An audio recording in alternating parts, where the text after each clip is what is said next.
بسم الله الرحمن الرحيم. في البداية أود أن أبارك لقناة التاسعة وأتمنى لهم كل توفيق وأن تكون منبر للإعلام الحر في نقل كل ما يدور في الساحة المحلية بالكويت، وأتمنى كل التوفيق للقائمين على هذه القناة. فيما يخص المعتقلين، أنا أعتقد أن قبل قليل كنا في فعالية دعت لها حركة العمل الشعبي للتضامن مع المعتقلين، وأعلنت حركة العمل الشعبي أن هذا الاعتصام سوف يكون يومي حتى خروج آخر معتقل. الرسالة اللي أريد أن أوصلها لشباب الحراك أننا منذ تبنينا هذه المطالب الإصلاحية نعلم أن هناك ضريبة يجب أن ندفعها، وكلنا يعلم مقابل هذا الأمر يجب أن نقدم الثمن هذه والتضحيات للدفاع عن مطالبنا المشروعة. لذلك نحن مستمرين بإذن الله.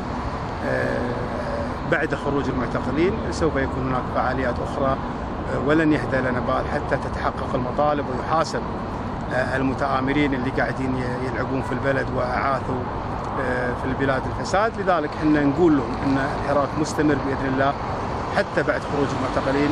سوف نستمر ونجدد على مطالبنا في الحكومة المنتخبة ومحاسبة كل خائن وكل متآمر بإذن الله.